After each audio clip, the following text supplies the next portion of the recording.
There are places in every city, places that carry whispers of the past, stories of shadows, voices, and disappearances.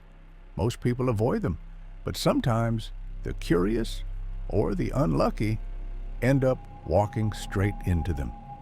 Tonight's story is about one such place, a hostel room that no one dares to stay in anymore. They call it room number 313.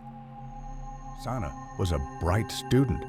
She had just moved to the university hostel, excited for a new life. The building was old, with cracked walls, peeling paint, and the smell of damp wood that lingered in the hallways. When Sana reached the hostel office, the warden handed her a single rusted key. Room 313. Before turning away, he said something that unsettled her.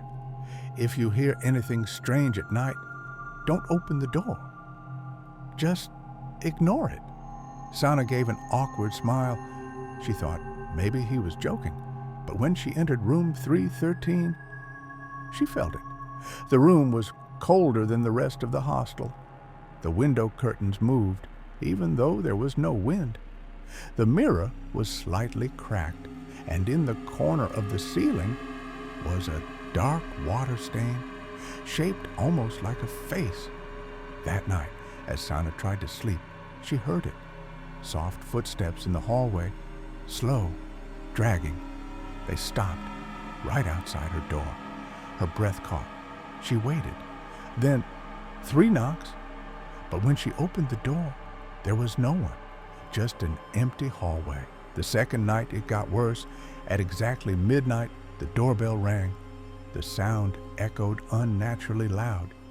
But when Sana opened the door, again, nothing.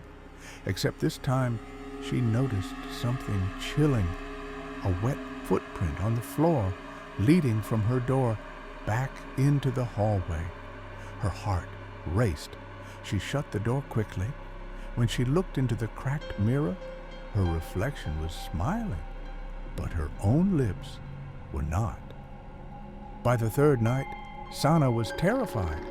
She told her friend Hina everything, but Hina just laughed.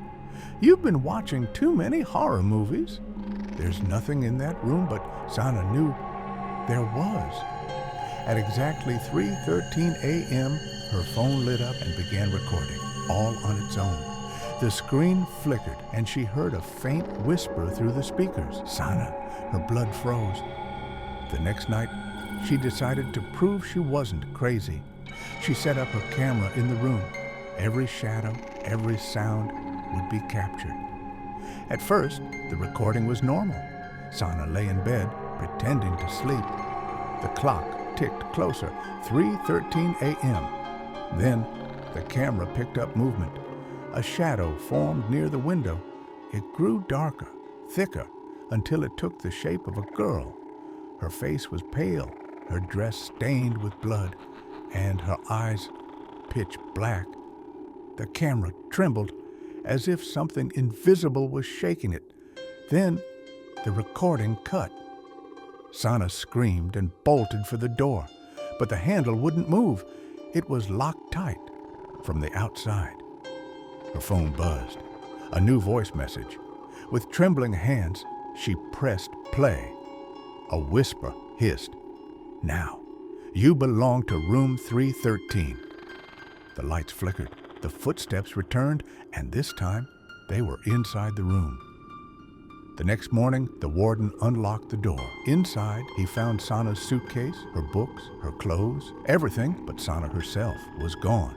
All that remained was her phone on the floor. The last recording frozen on the screen, a blurred image of a black-eyed girl standing behind Sana's bed. The warden shook his head. This is not the first time.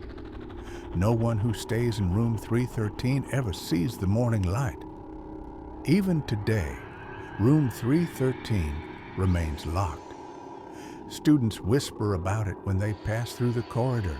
Sometimes they say they hear knocks from inside the empty room. And if you're ever unlucky enough to walk by at night, and you hear someone whisper your name from behind the door, whatever you do, don't answer.